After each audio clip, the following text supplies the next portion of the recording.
পাক কালামুল্লাহ শরীফের মধ্যে বলছেন কুল্লু নাফসিন যায়িকাতুল মাউত। মুহতারাম বুজুর্গ আমার, প্রত্যেক মানুষকে মরণের সাথে হবে।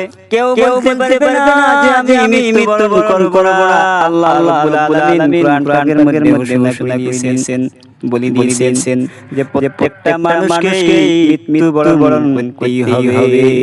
আমার বন্ধুগণ, আপনারা দুনিয়ার মধ্যে আছেন কিন্তু শুধু রক্ত জোরে চলাফেরা করতেছেন।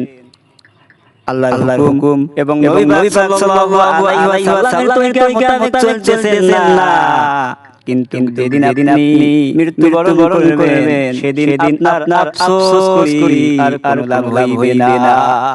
যদি আপনার নেক আমল যদি ভালো হয় তাই খুশির সংবাদ পাবেন। আর যদি আপনার বদ আমল হয়ে যায়, দুই চোখের পানি ছেড়ে দিয়ে কাঁদতে শেষ হয়ে যাবেন, তবু আপনার আফসোস ফুরাবে না। তাই আমরা চিন্তা করি। মুহতারাম দোস্ত বুজুর্গ, আল্লাহর নবী সাল্লাল্লাহু আলাইহি ওয়াসাল্লামের তরিকা মোতাবেক চলি। এই দুনিয়াতে কামিয়াবি হয়ে যাব এবং আখিরাতের মধ্যেও কামিয়াবি হব। আর যদি আল্লাহ আমাদেরকে জান্নাত দিয়ে দেয়, শুধু শান্তি আর শান্তি, কোনোদিনও কষ্ট মনে হবে না। সুবহানাল্লাহ, নারায়ে তাকবীর, আল্লাহু আকবার।